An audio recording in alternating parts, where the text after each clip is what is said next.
ચોમાસુ સત્રના પહેલા દિવસે લોકસભા અને રાજ્યસભામાં હોબાળાને કારણે સંસદની કાર્યવાહી થઈ બાધિત. સ્પીકરે કહ્યું, સંસદ ચલાવવી સૌની જવાબદારી. રાજ્યસભામાં પહેલગામ અને અમદાવાદ પ્લેન ક્રેશમાં મોતને ભેટેલા લોકોને અપાઈ શ્રદ્ધાંજલિ. સંસદના ચોમાસુ સત્ર પહેલા મીડિયા સાથેની વાતચીતમાં પ્રધાનમંત્રી નરેન્દ્ર મોદીએ કહ્યું, પહેલગામ નરસંહાર પછી વિશ્વએ જોઈ ભારતની એકજૂથતા અને શક્તિ. વિપક્ષને એક સાથે આવવા કરી અપીલ. કહ્યું, દેશ હિતમાં મન મળવા છે જરૂરી.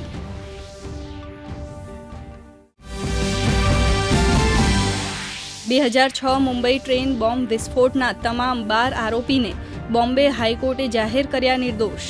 તમામ દોષિતો મૃત્યુદંડ અને આજીવન કેદની કાપી રહ્યા હતા સજા. વિશેષ કોર્ટનો આદેશ હાઈકોર્ટે કર્યો રદ.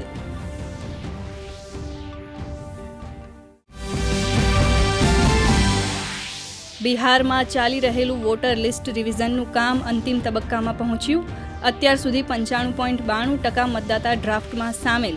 આજથી શરૂ થનારા વિધાનસભા સત્રમાં એસઆઈઆર મુદ્દે થઈ શકે છે હોબાળો.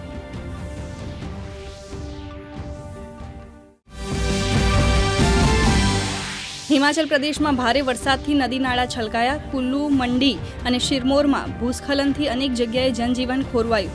ઉત્તરાખંડમાં ભારે વરસાદના પગલે દહેરાદૂન, બાગેશ્વર, ચંપાવતમાં અને નૈનીતાલમાં સ્કૂલ અને આંગણવાડી કેન્દ્રોમાં આજે રજા જાહેર. અમદાવાદમાં આજે સવારથી જ વરસાદી માહોલ. શહેરમાં વરસેલા 3.5 ઇંચ વરસાદથી અનેક જગ્યાએ ભરાયા પાણી. તો આજે રાજ્યના 60 તાલુકામાં વરસ્યો વરસાદ. સૌથી વધુ અમદાવાદ શહેરની સાથે ખેડાના કપડવંજમાં 3.25 ઇંચ વરસાદ.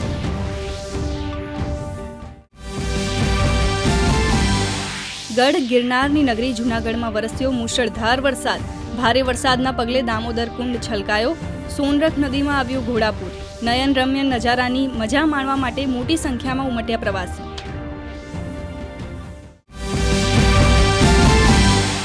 ઉત્તર ભારતના રાજ્યોમાં શ્રાવણના બીજા સોમવારે ગુંજ્યો હર હર મહાદેવનો નાદ. મંદિરોમાં જળાભિષેક અને રુદ્રાભિષેકથી થઈ રહી છે ભગવાન ભોળાનાથની વિશેષ પ્રાર્થના. દર્શન માટે ભક્તોની મોટી ભીડ.